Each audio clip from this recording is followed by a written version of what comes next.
You know this well, ain't trying to wish you ill. Hope this life treats you swell. Oh yeah, BS, go fuck yourself.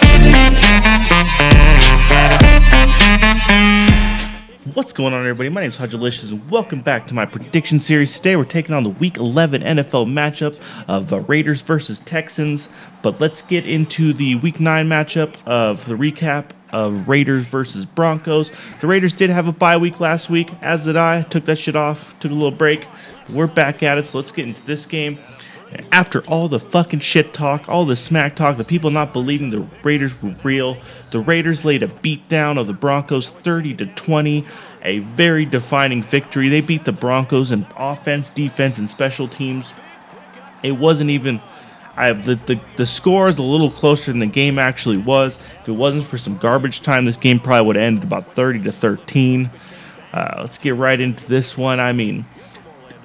TJ Ward and the no-fly zone came out talking mad shit on Derek Carr.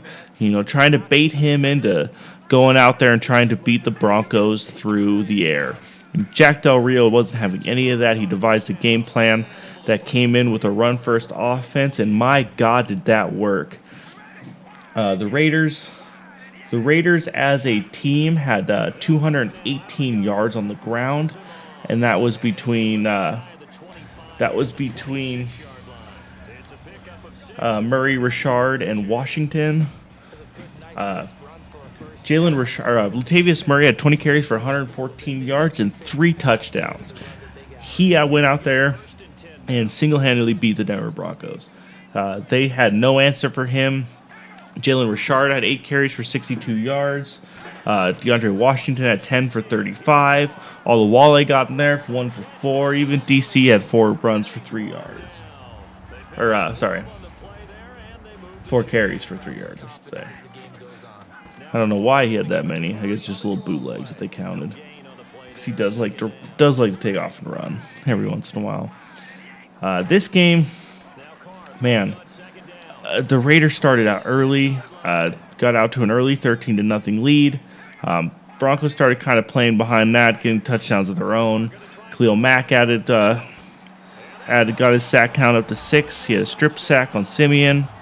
I mean, this was a fun game to watch, man, because the Raiders went in there and just took the lunch money of the Broncos, man.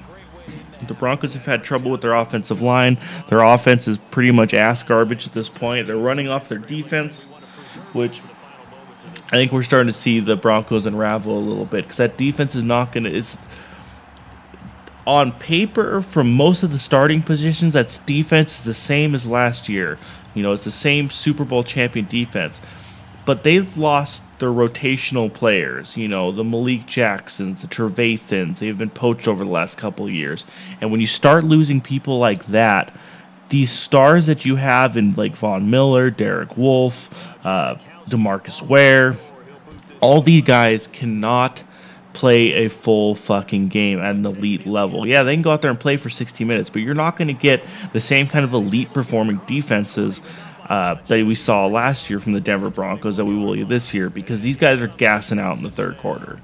And we're starting to see that now. The Raiders, fucking Sunday Night Football, came in at home and kicked the living shit out of the Broncos. It was something to watch, man.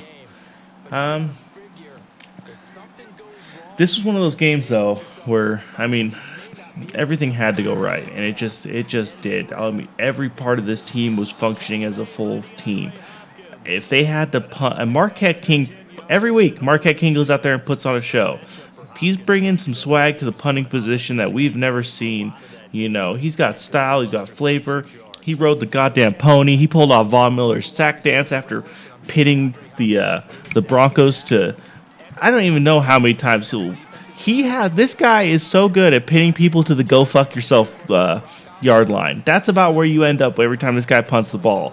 It's somewhere between 10 yards and go fuck yourself. The dude's just amazing. He's a sniper. Let's see here. Another thing that won the Raiders, this was the most amazing. If you wanted to see some Derek Carr, this was the game to fucking do it. Because The Raiders won time of possession 41 minutes 28 seconds to 18 minutes and 32 seconds. That is the largest time of possession advantage the Raiders have had in regulation since 1993. That is 23 years ago. Speaking of records that have stood since the mid-90s, Derek Carr completed 20 passes to bring his career total to 932 completed passes, which eclipses Jeff Hollister for 5th of the Raiders' all-time completion list. And the Raiders have never been known as a team to have great quarterbacks year in, year out. So we're going to see Derek Carr take over that top 3 spot relatively quickly. Khalil Mack's second strip sack. It was in the fourth quarter, marked his second multi-sack game of the season. Mack now has 6 multi-sack games in his career, tying him for third most by our Raiders through his first 3 years. Reggie Nelson sealed the win with an interception. It was his 5th takeaway of the year, 3 interceptions, 2 fumble recoveries, tied for second most in the NFL this season. Marquette King, like I was just saying below, added a 50-yard punt and 50-yard punt to his 2016 campaign. He's got 21 punts of 50-plus yards that leads the NFL this season. Consecutive punts in the third quarter.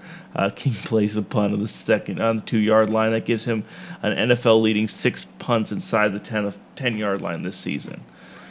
Fuck, man. This Raiders resurgence has been so fun to watch. Because these guys, I'm still trying to kick my old habits of waiting for the Raiders to just come in and Raider a game away. I thought they were going to do it last week against Tampa with that crazy-ass, the week before against Tampa against that crazy-ass penalty game. But this team's learning how to win. This team's learning what it takes to win, which is not exactly... That's not something young teams come in and do, and that's what we're seeing. Very veteran plays and very veteran moves out of this team, and it's stuff you wouldn't normally see from a team that's led by a 24-year-old quarterback, or has so many just first or second, third-year players on it. This team is young, this team is electric, and they're only going to get better. This defense is starting to get better. I postponed this video just a little bit because I wanted to wait to see if more news broke about Aldon Smith and Mario Edwards. I haven't heard anything yet of it. I don't like to date my videos, but today's is Wednesday the 16th, and so far no real word on Aldon Smith or Mario Edwards. I want to say Aldon Smith can officially be reactivated on the 17th, which is tomorrow. We haven't heard anything from Goodell about that. Last things we heard on Mario Edwards was he wasn't coming along as well as they were hoping. He was a little farther behind.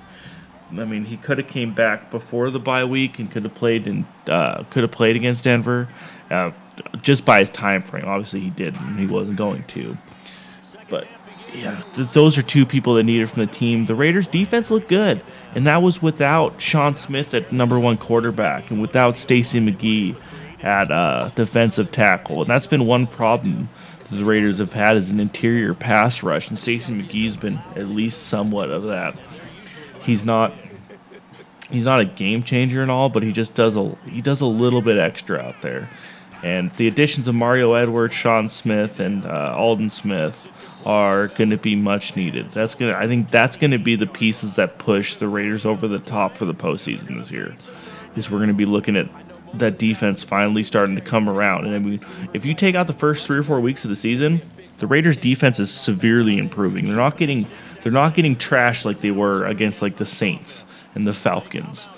They're starting to come together, starting to get Pat Riley solidified them in a linebacker position. Carl Joseph is starting to get the legs under him. That guy is a fucking thumper. He's going to be an assassin out there. That guy plays with reckless abandon. He is way fun to watch. That's my favorite kind of safety out there, is just those guys that go out there and lay the wood.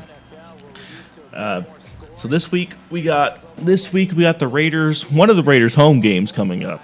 But unfortunately for the Raiders, this home game takes place in Mexico City, Mexico, as they take on the 6-3 Houston Texans, who are first in the AFC South.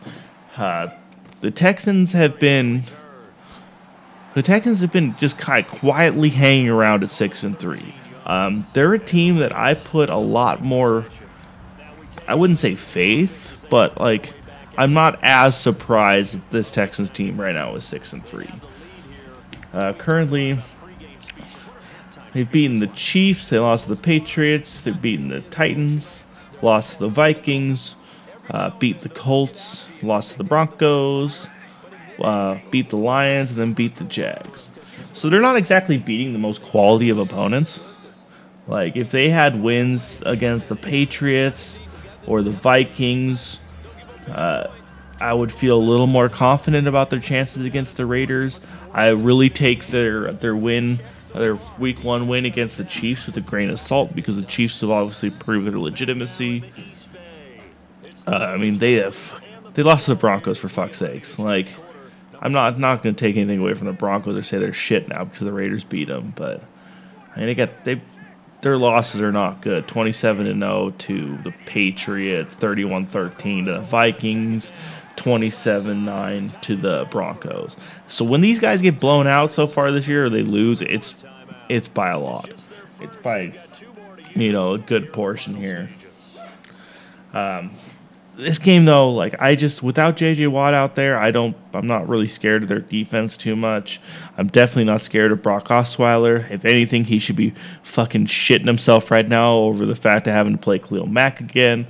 If you guys don't know or live under a rock or don't follow the Raiders, Khalil Mack tallied 5 sacks last year in Week 15 against the Broncos quarterback Brock Osweiler. So I kind of expect this game, the Raiders play good on the road, man, and I'm willing to bet there's going to be more Raiders fans in Mexico City than the Houston Texans. This NFL International Series usually favors the Raiders because it's Raider Nation, baby. We're worldwide. We're everywhere. We're in large groups. We pack out your stadiums. We take this show on the road, and that's what Jack Del Rio has done great this year, is taking this show on the road. Undefeated on the road, got 2 losses at home. Early losses, just put a statement game. Finally got our statement game out in prime time against the Broncos. That was the game that needed to happen. They needed that win so fucking bad. They needed a decisive victory in prime time on the national stage in front of everybody to show everybody that, hey, bitch, Raiders are back. But this game against the Texans, I just don't think the Texans want none, man. We have become a complete team as the Raiders, especially on offense. If we can't beat you through the air, we're going to run the ball down your throat. And we have 3 running backs that are more capable of doing that.